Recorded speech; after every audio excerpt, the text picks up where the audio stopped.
Good evening, everyone. My name is Neil Wilson. I'm the founder and development director of the Ottawa International Writers Festival. I'm broadcasting from the unceded and unsurrendered territory of the Algonquin. We recognize our obligation as settlers to repair the harms perpetrated upon Indigenous communities and acknowledge the ongoing trauma colonialism has inflicted and continues to inflict on First Nations, Métis, and Indigenous peoples, and the Inuit as well. I want to begin, as always, by thanking all of you, our viewers, for supporting authors and booksellers through these difficult times.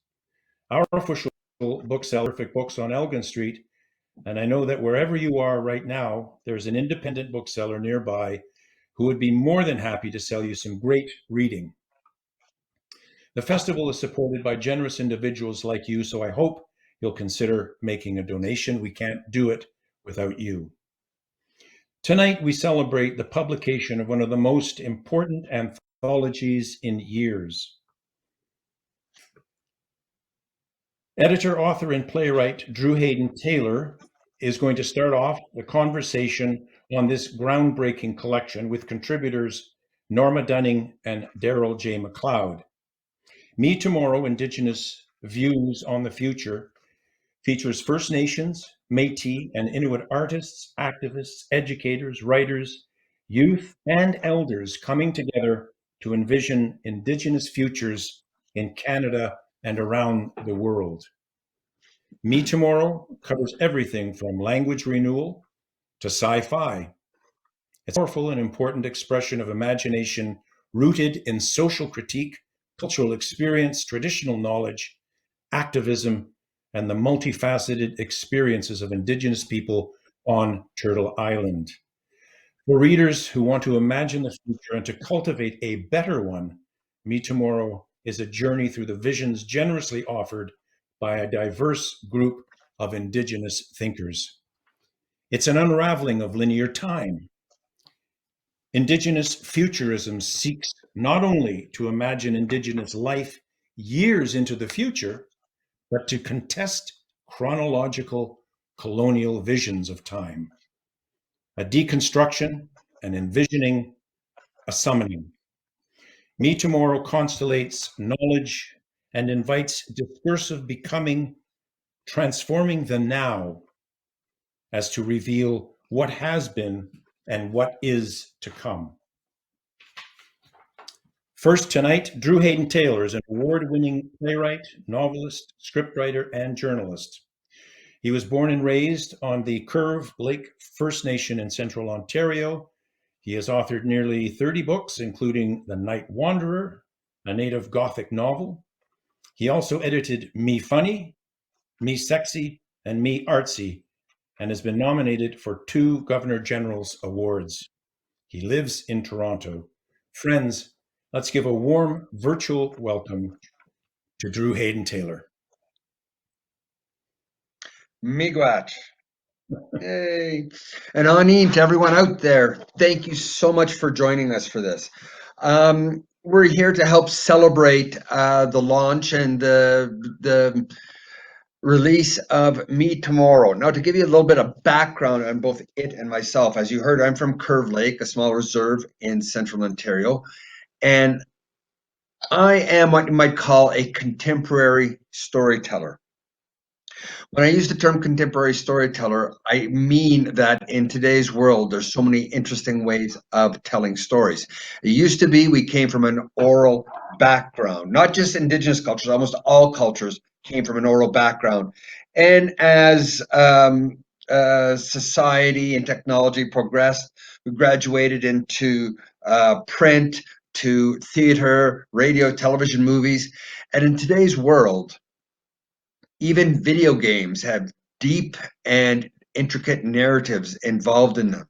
So what has always interested me as a writer in all the different worlds I work in is the concept of exploring and celebrating all those different ways of telling stories, which brings me to Me Tomorrow, which is the 4th in a series.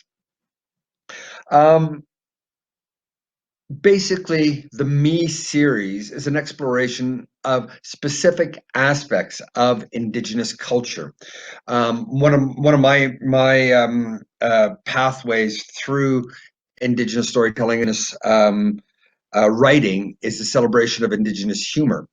I've always been very delighted, very happy, and fairly successful in celebrating the Indigenous sense of humor.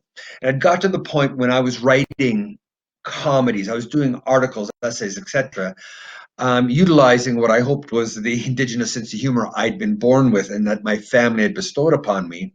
I began to wonder about the world of humor and what makes Indigenous humor Indigenous humor. So rather than just rely on myself, I decided I would put a book together that explored and celebrated and deconstructed the Indigenous funny bone. So I ended up contacting a bunch of friends, not just friends, but people who became friends, who in one way or another worked in the world of Indigenous humor. So, and we did a whole bunch of essays that we put together into this book, and it was called Me Funny. And as I said, it explored and dissected the Indigenous sense of humor. And also, one of the great things I got to do was I didn't want it to be just a book about Indigenous humor. I wanted it to be a book of Indigenous humor. So I spent a year collecting what are called Indian jokes, and I used them to break up the chapters, which was great fun to do. Why do Native people hate snow? Because it's white and all over our land. So I got to collect all of those, and as I said, they used them to break up the chapters, and it was an opportunity to look at the Indigenous sense of humor. And of course, one of the things I always like to say is at time of contact in 1497, it's estimated that there were over 50 to 60 separate languages and dialects spoken in Canada alone. And that's like discovering Europe. I'm sure in Europe at that time there were 50 to 60 separate languages and dialects spoken in Europe, yet there's no one European anything. The Danish are different from the Czech, who are different from the Portuguese, who are different from the German, et cetera, et cetera. So same in Canada. I always say while this is a book exploring and celebrating Indigenous humor, the humor can change from language to language, culture to culture, even First Nation to First Nation. And I tried to make that very evident in the book. And lo and behold, Me Funny, oddly enough, I thought I was preaching to the converted. I thought only Native people would find this book funny, but it became quite a popular book, and it sold well, and people found it fascinating and interesting. So after a few years, I decided maybe I should do another one.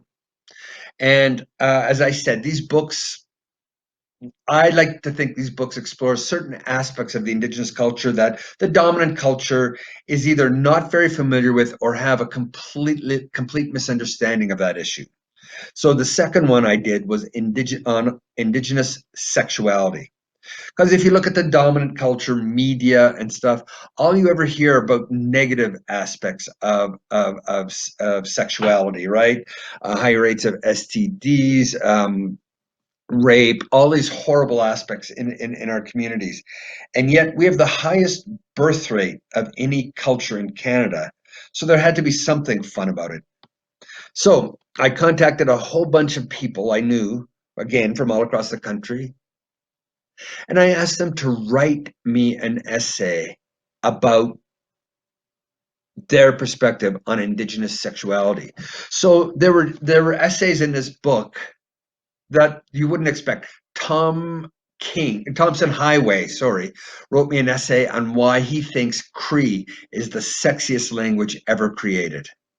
And there's another essay in there from an Indigenous lesbian woman on how Indigenous lesbian women go out cruising.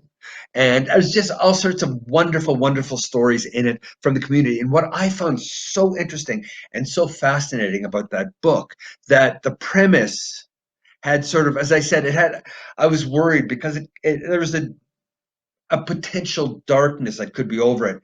And I think one or two of the essays in it dealt with residential schools and, unfortunately, the darker aspect of Indigenous sexuality. But by far, I'd have to say 2/3 of the essays were positive, they were funny, they were empowering, and I did not tell my writers to do that. They did it themselves, and on a personal level, as the editor and compiler, I found it very positive. It's a very positive book, and sort of it strengthened me on the views of our people and the sexuality involved with our people. The third one is called Me Artsy, and it's a series of essays from Canadian Indigenous artists who write about how their culture, their history, their who they are, how that inspires and encourages their artistic choices. And in it, I used different kinds of arts. I used contemporary arts. There's essays in there about making drums and the teaching behind the drums. There's more contemporary arts like choreography, acting, whatever. And then there's fun stuff. Murray Porter talks about how he became a blues musician. So it's talking about the importance of our heritage and our culture as we make our artistic choices. And it was very, very fun and interesting to put together. And you got to learn so much about the artistic nature of our people in this country. Now, the fourth one, which we are here to honor in, has a more interesting beginning. About 4 or 5 years ago, I wrote and published a book called of Indigenous science fiction short stories. One of the most enjoyable projects I've ever worked on, and it was called "Take Us to Your Chief" and Other Stories. And in it, I just put on my little boy hat. I've always loved science fiction, and I sat down and I wrote a whole whack of short stories, what are called tropes, sort of familiar stories people might recognize: superheroes, aliens landing, artificial intelligence, astronauts, etc. But I gave it an Indigenous heart and Indigenous characters, and I looked at that science fiction, at those stories through Indigenous eyes.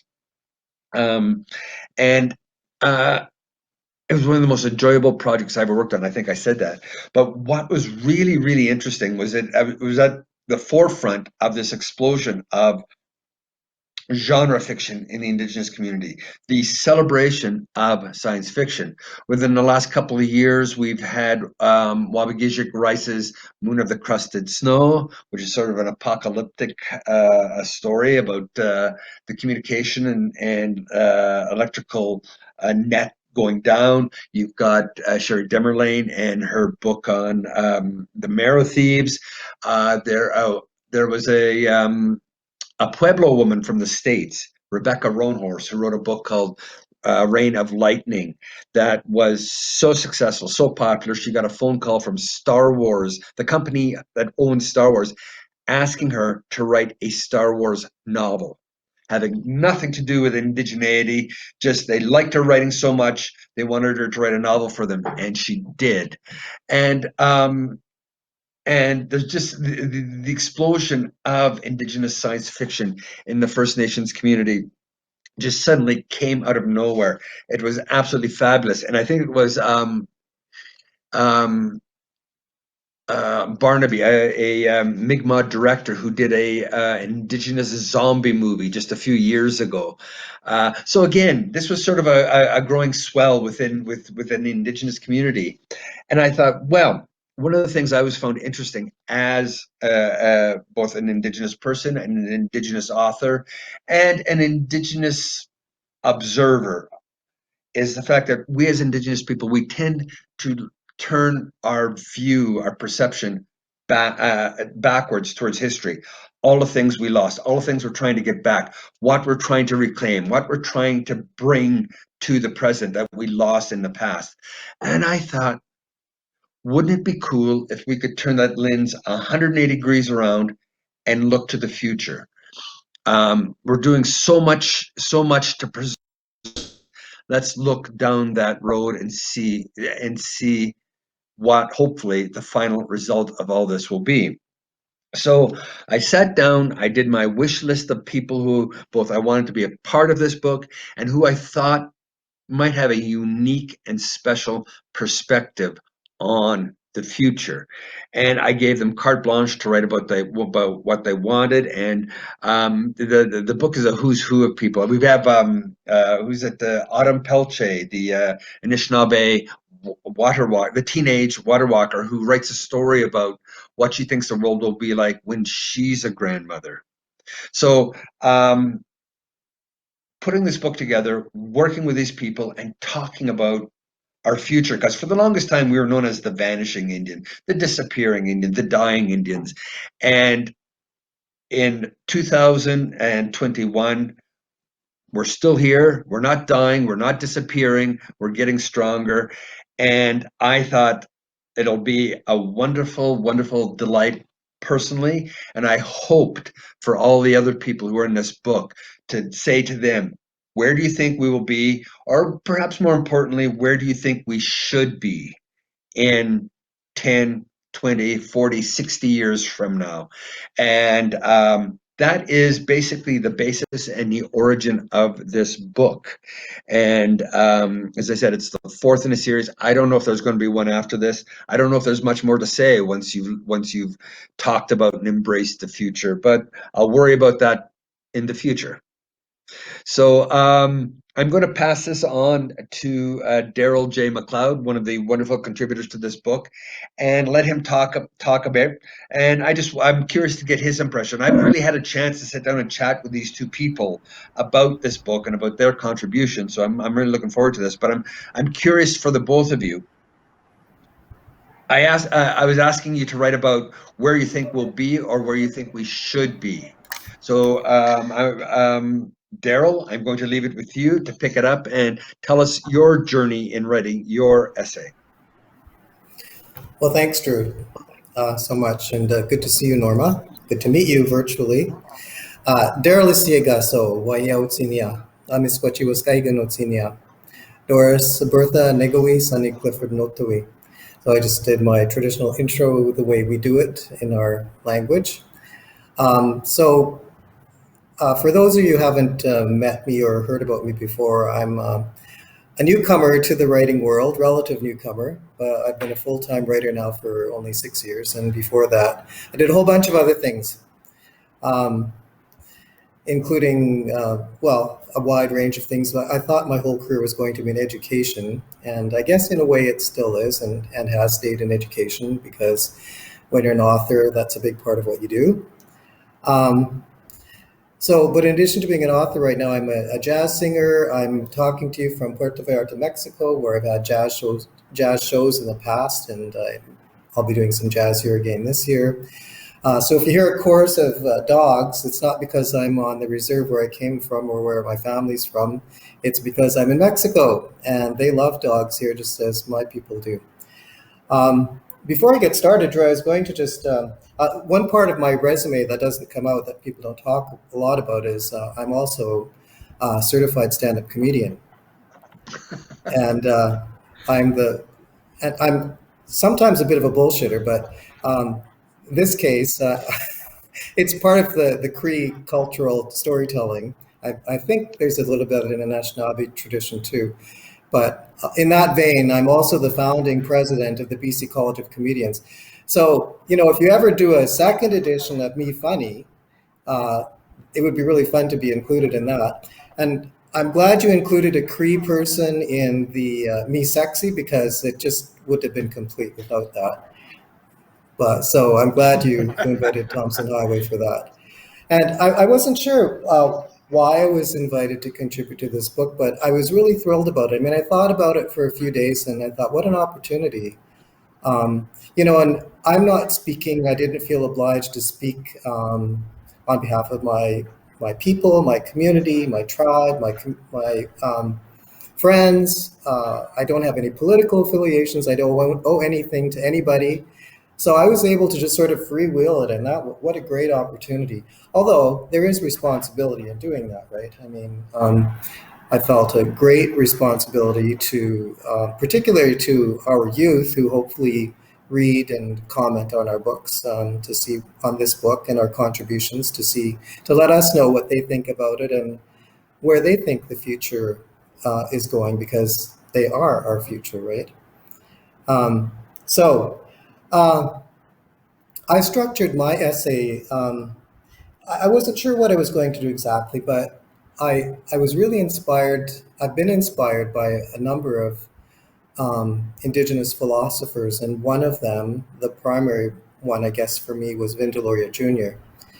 And so I got, you probably both have this too, Drew and Norma, just in your book collection at home, an assortment of books from all kinds of different people. So I just went and pulled down books from different Indigenous philosophers and writers and thinkers, and just sort of flipped through them to see what would leap out at me and what direction I could get. And so I structured my essay sort of with the four elements: earth, wind, water, and fire.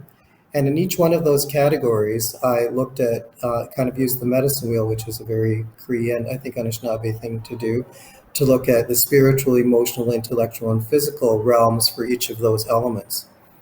And I had a lot of fun doing it. And it was really interesting at the time how the universe sort of throws us what looks at the beginning initially at a bit of to be a bit of a curveball, but it ends up being something that's really positive.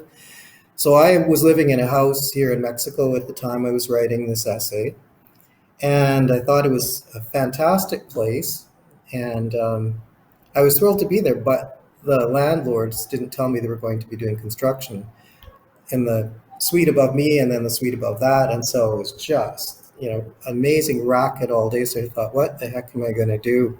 Because I was working on a number of different projects. I was really busy, so working, even though I was in Mexico, working full time. So I thought, well, the only thing I can really do is take a chair down to the beach and work on the beach.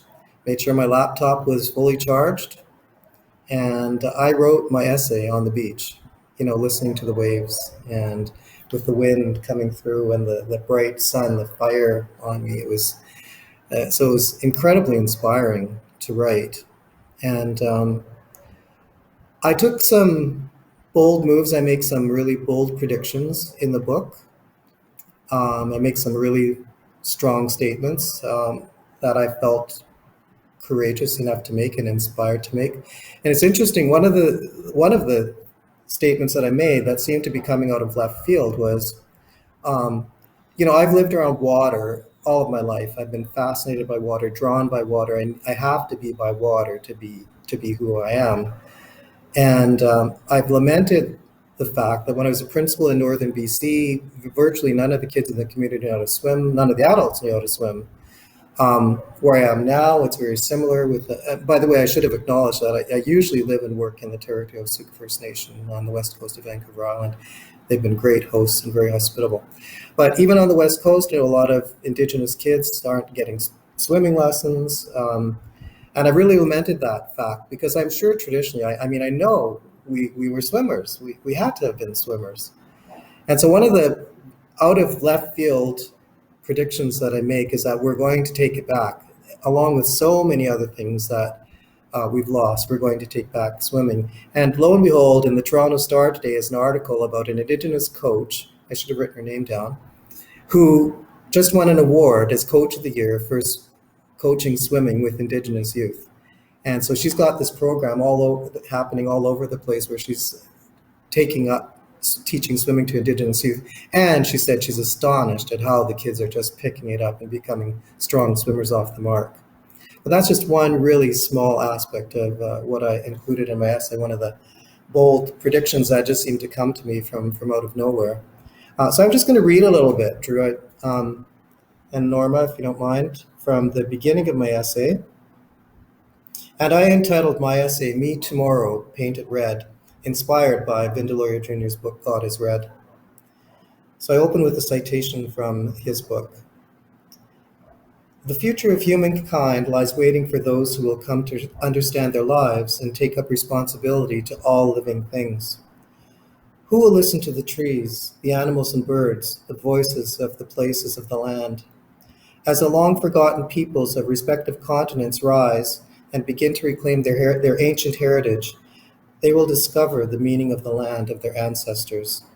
That is when the invaders of the North American continent will finally discover that for this land, God is red. That's from Vin Deloria Jr.'s book, God is Red. The wisdom from Vin Deloria Jr. parallels almost exactly the wisdom my mother, Bertha Dora Cardinal, passed on to me repeatedly in the wee hours, ironically while inebriated, with respect to dealing with the world that she viewed as increasingly hostile to the culture and future of our people. Nehiawak. In a careful and astute way, Mother instilled in me a méfiance of Western religion and worldviews, and of the increasingly dominant and repressive culture of Canada. Mother implanted the seeds of distrust, apprehension, and fearlessness, fomenting in me an urgent desire to spurn a worldview that had been forced upon us, so that as an adult I could rediscover our Nehiaw cosmovision. Fortunately for me, those seeds took root early in my life, and over the last 4 decades, my ruminations have led me to the thinking captured in this essay, which represents my first attempt at articulating it. I've blended the 4 elements of the Indigenous cosmovision with the 4 directions of the medicine wheel. I'm just going to give you a bit of a sample of one of those. I started with the earth, spiritual. Mother Earth, the Pachamama, is everything to Indigenous peoples. She does not belong to us, rather we belong to her, and how our relationship with her evolves will determine our future. Over generations, the acculturation by dominating forces has eroded our direct and innate connection with Mother Earth to the point that many of us find ourselves quite removed, literally and or figuratively, from our place of origin, sometimes feeling like we're in a true physical exile or simply forced to live and strive somewhere else away for the sake of survival and expediency. Increasingly, Indigenous people will reestablish the connection with our places of origin, our original birthplaces, the land, water, air, and fire there, and make our presence known. We will ensure that our cosmovision is known to our youth, and they in turn, strengthened and emboldened, will change the world for the better. So under earth, physical. Western political entities have asserted ownership of lands, territories, and entire continents through a process that in modern times would be seen as bullying and aggression. The dispossession of lands through physical domination, starvation, and the imposition of a foreign legal tradition, including a system of registration of land titles that has come to be sacrosanct in modern societies. But the original basis of land title in the Western world is farcical. A king, queen, or some other aristocrat, through an instrument of their own design, declared lands, territories, or entire continents to be unoccupied and then asserted ownership of them. Subsequently, he or she, as a benevolent despot, would grant a secondary type of ownership to his or her loyal subjects in the form of a lesser title, the most common of which is fee simple title. But it's time for complete repudiation of this entrenched system of land ownership. In Canada and other so-called Commonwealth countries, we must reject and put on its ear this legal tradition that runs completely counter to Indigenous principles. Even in Indigenous societies where leaders, chiefs or caciques, were allowed to accumulate wealth or assert a type of large-scale ownership over lands and resources, it was all within a system of shared trust, where wealth was regularly redistributed. Since time immemorial, the earth has provided us with all that we need to flourish as Indigenous people and live long and healthy lives. Young Indigenous scientists are exploring elements of our traditional diet that are missing in the present day and are bringing back traditional food sources that will help us to combat conditions like diabetes, obesity, and mental illness.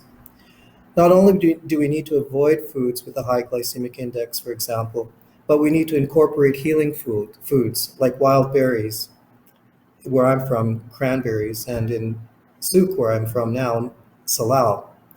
And the perennial sunflower, apparently known in Cree as askipao or skipwan, but now referred to as the Jerusalem artichoke, high in protein and potassium, helps with insulin production and lowers cholesterol levels. Of course, tribes in other parts of the world, other than North America, will have their own traditional foods, which kept them healthy and strong, but may have been abandoned in favor of the foods of a colonizing force. So I'll just leave it at that. That just gives a little flavor of the essay. Hi, Hachikasiam, and I'll turn it over to my new friend, Norma Dunning. Okay. The forgotten ones who are made even more forgettable if they dare to move south of 60. The land claims made sure of one thing, the thing called don't you dare. Don't you dare try to make a better life for yourself. Don't you dare think that your kids deserve a chance at a better education, a chance at being someone with a university degree, someone who practices law or nursing or teaching outside of the invisible borders that confine us into a tight little cluster of long ago. Don't you dare dream of a future. Don't you dare dream that you have somewhere to go when there is nowhere to go. Don't you dare dream that once you are south, people will look at you as one of them. You're a freak on a city sidewalk, panhandling his life away, a freak who cannot talk without that accent. Anyways, eh? A freak in the limbo of north and south. South is purgatory. South is where you get asked if all your kids have the same dad. South is where you cannot apply for Northern scholarship. South is where you get asked if you are Spanish. South is where you are not really Inuit if you are not eating raw meat. South is where speaking Inuktitut makes you real. South is where you are asked if you can speak Cantonese. South is where you get to disappoint people twice in under 60 seconds. South is where your Inuk head glaringly sits on StatsCan charts. South is where StatsCan graphs show you finished high school. South is where StatCan graphs will make you look like a success. South is where you get a job because you are Inuk. South is where university degrees tucked inside your back pocket do not count.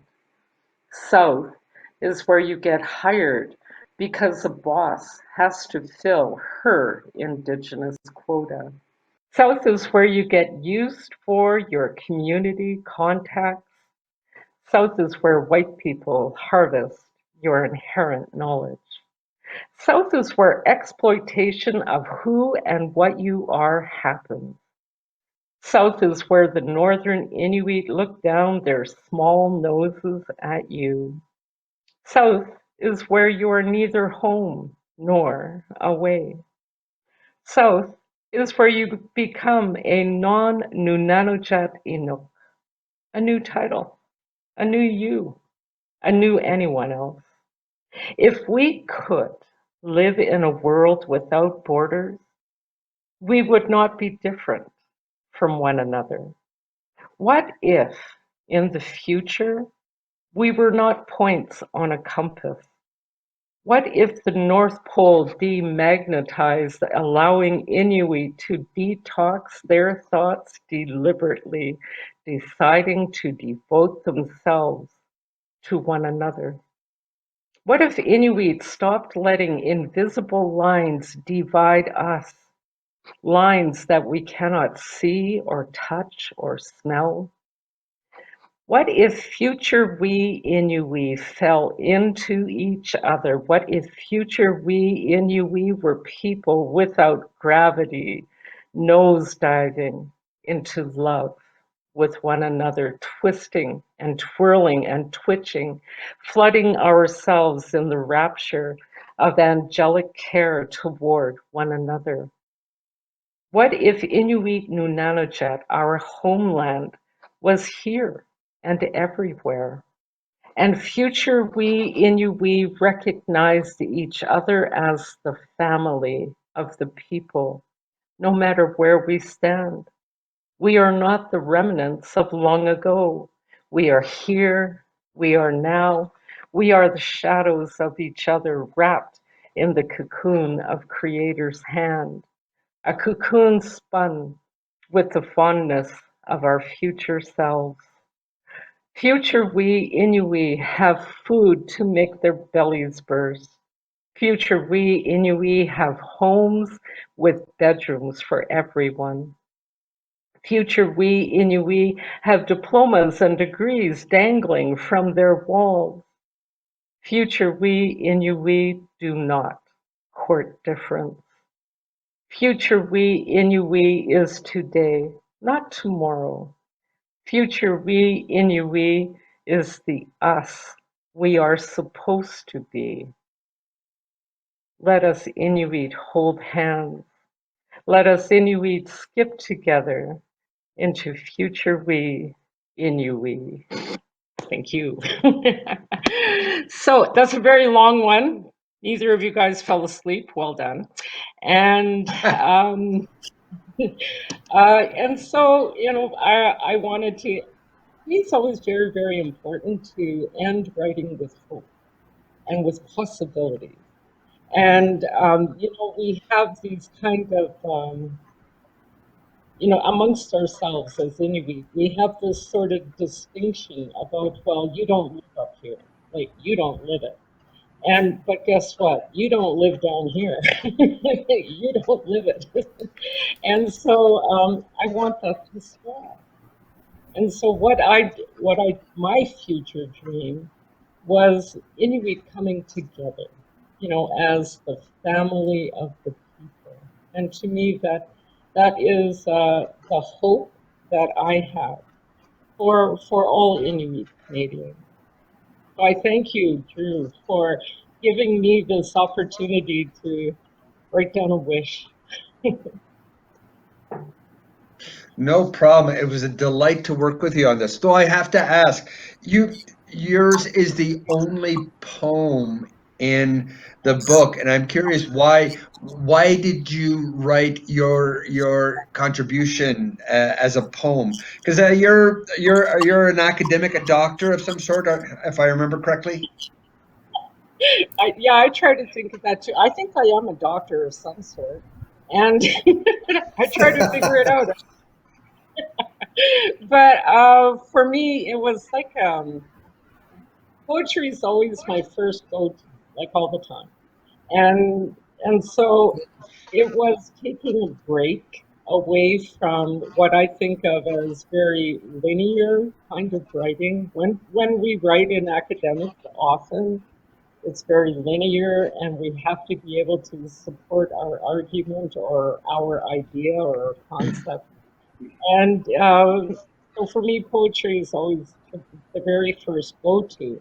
I didn't know if he would accept it, Drew. And so when I wrote it, I thought, we'll see what happens. No, I was very delighted. I like to mix it up when I put these books together. I like to mix it up, and I was very, very delighted to get a poem that as is the focus of the book that dealt with past, present, and future, which you did so wonderfully in your poem. So it was a delight to get, and I think it spicens up the book. Now, Darrel, two things you said that I thought that I have to comment on. One, I think I told you, you're in Puerto Vallarta, are you? Yeah, I am. A week ago today, I was in Mexico City and Cabo San Lucas. So, what is Nice. the draw of Mexico for Indigenous writers? Whoa. Well, I was drawn here long before I was a writer. It's there's something amazingly powerful about being surrounded by cinnamon skin colored people You know, removing from, like, I lived in Victoria for 25 years where 98% of the population was white. And, you know, it's just so refreshing to be here. And I have to say, as a writer, I just get into a zone that I don't seem to be able to get into back home in Canada. I get into a zone where, you know, I just feel accepted. I feel very present in the moment. Everything, there's so much stimulation down here, you know, all kinds of stimulation. People are positive towards me. Um, you know, in Canada, I might go out for a simple breakfast in the morning or coffee and have, it happens more often, I'd like to admit, because I like to be positive most of the time in my life. But something will happen that'll piss me off early in the morning. It'll be like, so where are you from? And I say, I'm from up the road and I've been there 25 years. Where are you from? No, but I mean, where are you from? You know? And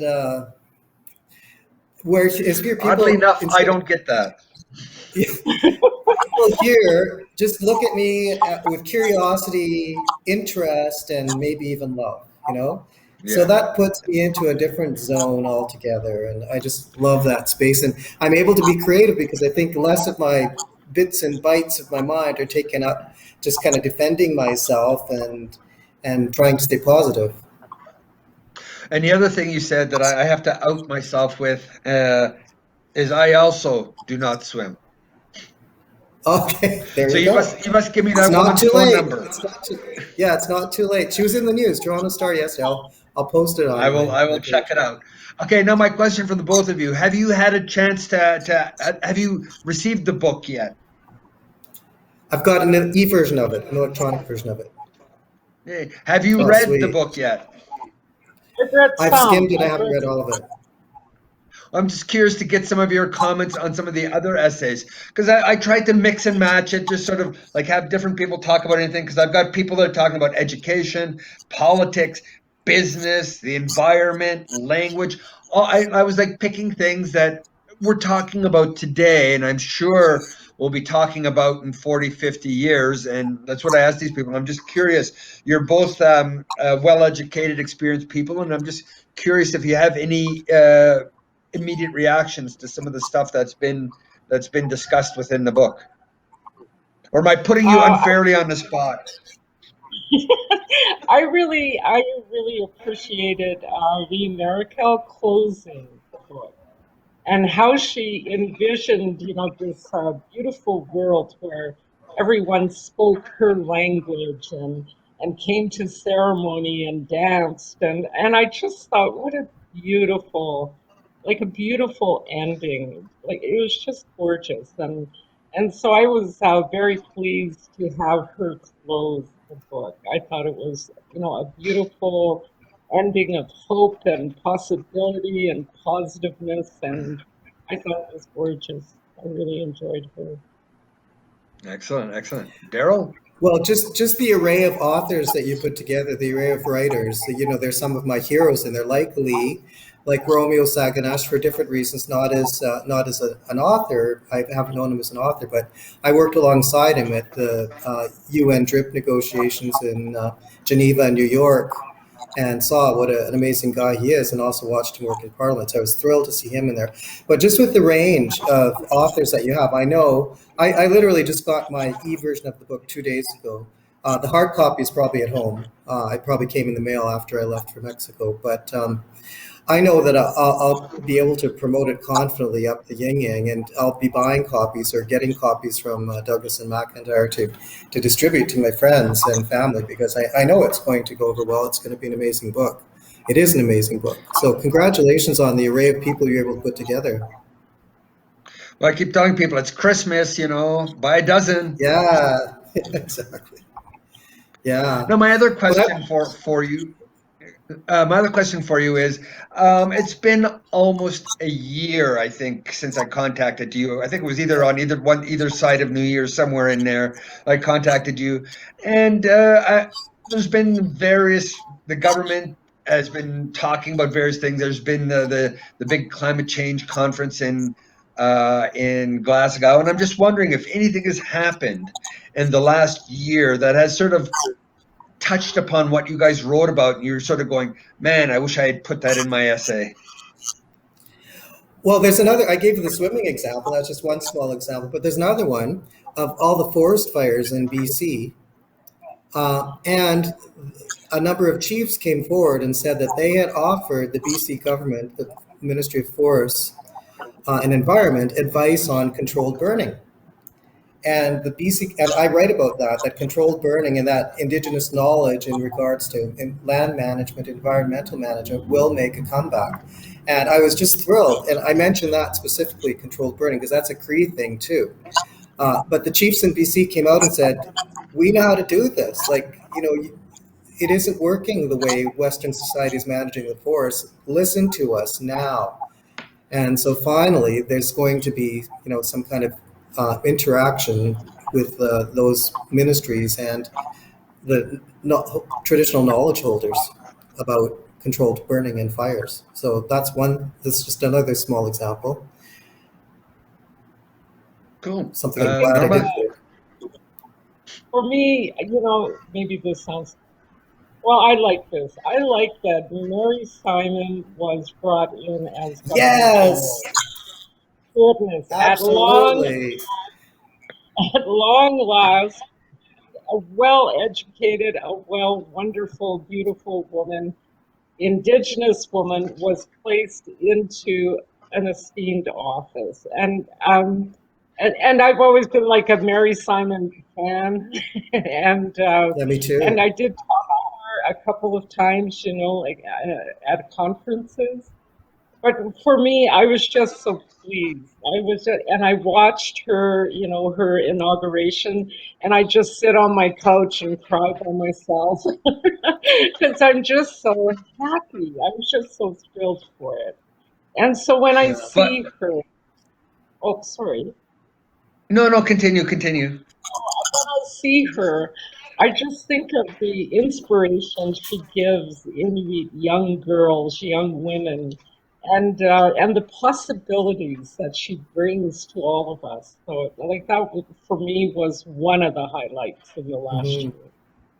Yeah. But she Well, doesn't another key speak one. French. Sorry. Oh, I had a little discussion with a number of francophones on Twitter about that. Heated discussion for 3 days, and eventually backed down when they realized they were arguing with an Indigenous person. Yeah, they thought they could give her some space. I But read Drew, that this, there were, I'm sorry.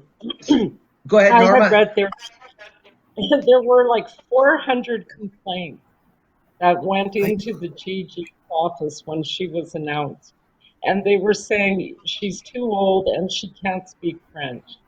And then I read a column by an esteemed Toronto columnist. And boy, like I've not, it takes a lot for me to sit down and write that letter to the editor. But it was like, you know what, buddy, you crossed a big line.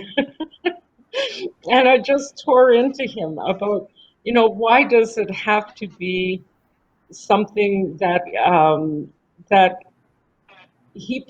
this columnist had written it as, well, the prime minister is doing this to look good for the upcoming election, and he's not recognizing who she is and all that she's done and the amount of But she she has deserves done. it.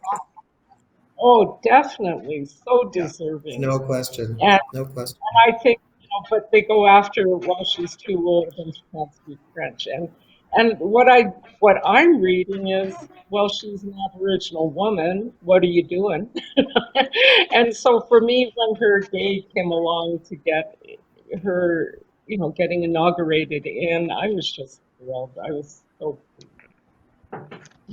All Yeah. right, I've got one last question. We're running out of time here. I'm going to give you 2 minutes each, and I want you to, above and beyond what you've written for the book, what do you think?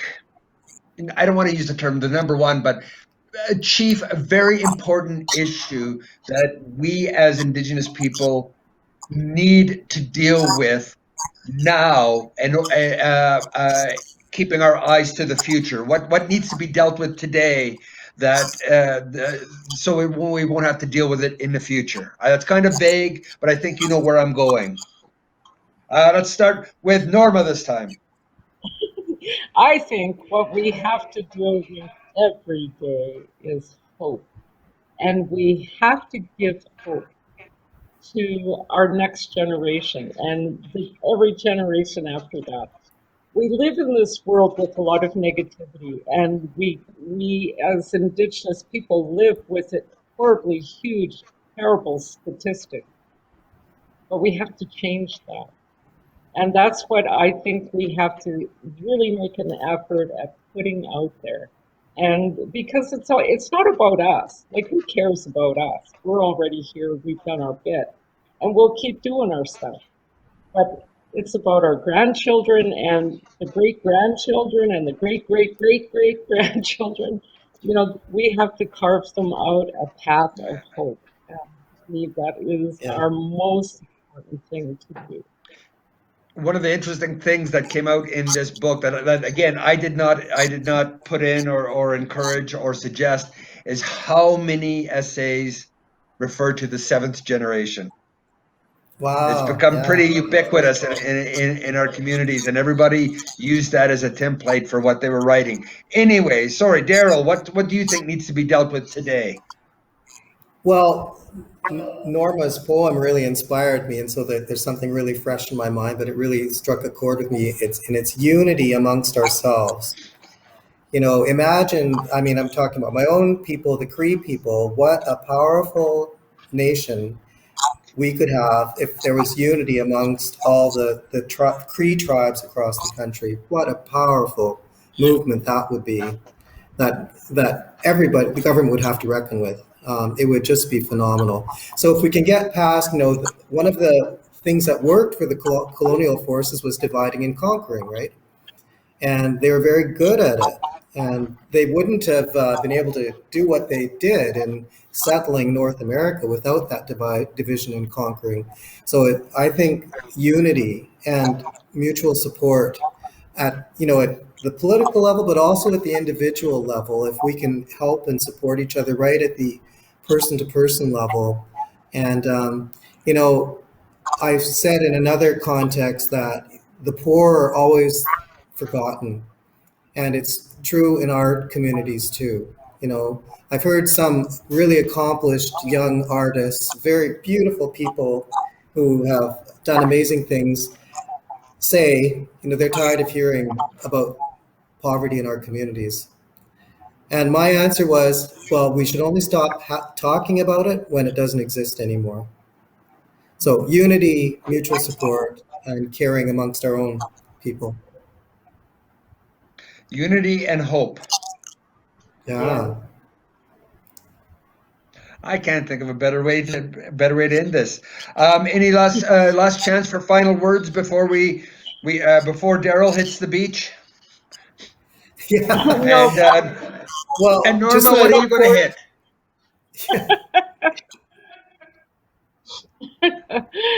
Darrel, Sorry, go ahead. any final comment, or shall we? I was just going to has say, I everybody look said forward what to, they want to say? I just want to say I look forward to seeing what trajectory this book takes, because I think it's a rich book and there's a lot there. So look forward to seeing what trajectory it takes. Thank you very much, Norma. Thank you. Just thank you Yes. to the people I'm not seeing right now.